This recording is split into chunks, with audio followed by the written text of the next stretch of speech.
Doctor BR Ambedkar Konaseema జిల్లా రాజోల్లో వైద్య సిబ్బంది ఆందోళనలు హోరెత్తాయి. కోల్కతాలో జూనియర్ డాక్టర్ అత్యాచార ఘటనపై పీహెచ్సీ వైద్యులు నిరసన వ్యక్తం చేశారు. తాటిపాక పీహెచ్సీ నుంచి కూడలి వరకు నిరసన ర్యాలీ చేపట్టారు.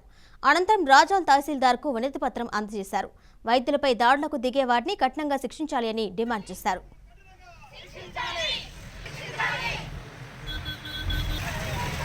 నేను ఏపీఎస్సీడీఏ కోనసీమలో జాయింట్ సెక్రటరీగా పనిచేస్తున్నాను.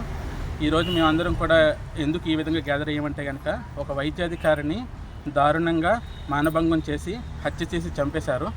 ఆవిడ 36 గంటల పాటు వైద్యం చేసి ఆ తర్వాత సేద తీరుదామని చెప్పి వెళ్తే కనుక ఆవిడని ఈ విధంగా చేయడం అనేది అత్యంత క్రూరమైనటువంటి విషయం. ఈ విషయాన్ని సెకండ్ ఇయర్ పీజీ ముయితా గారి ఆమెనే దారుణంగా రేప్ చేసి హత్య చేశారు. డ్యూటీలో ఉండగా విశ్రాంతి సమయంలో ఇలాంటి చర్యలు దేశం మొత్తం పునరావృతం అవుతూనే ఉన్నాయి. ఎంత చేసినా కానీ, ఎందుకంటే డాక్టర్లు ఎప్పుడు రక్షకులే కానీ భక్షకులు కాదు. డాక్టర్లు ఎప్పుడు కూడా ఎవరి మీద నెగటివ్ థాట్స్ అనేవి పెట్టుకోరు. ఎవరినైనా రక్షించాలని ఇలాంటి అన్యాయం జరగడం అనేది మేమందరం దాన్ని తీవ్రంగా ఖండిస్తున్నాం. ఎందుకంటే డ్యూటీ చేసి ఆవిడ అక్కడ ఆ టైంలో రెస్ట్ తీసుకున్న సమయంలో సుమారు 10-15 మంది వచ్చి ఆవిడని మానభంగం చేసి ఆవిడని దారుణంగా చంపిన ఘటన మనందరం చూసాము, అందరం తెలుసుకున్నాం కూడా వార్తల ద్వారా.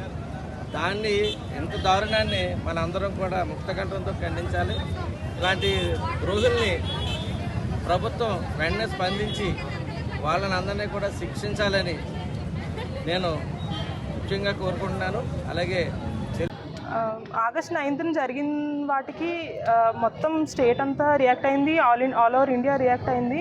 కానీ పనిష్మెంట్ అనేది ఇప్పటి వరకు ఏంటి అన్నది బయటికి రాలేదు. ఎవరు దాని గురించి సరైన యాక్షన్ తీసుకోలేదండి.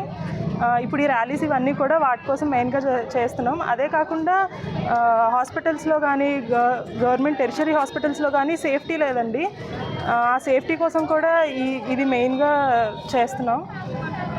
ఆ హాస్పిటల్ సేఫ్టీ, డాక్టర్స్కి, నర్సెస్కి, ఫీమేల్ మెడికల్ ఆఫీసర్స్కి, ఫీమేల్ స్టాఫ్ అందరికీ కూడా రెస్ట్ తీసుకోవడానికి అయితేనేమి దేనికైనా కానీ సరైన సేఫ్టీ అన్నది అందజేయాలి.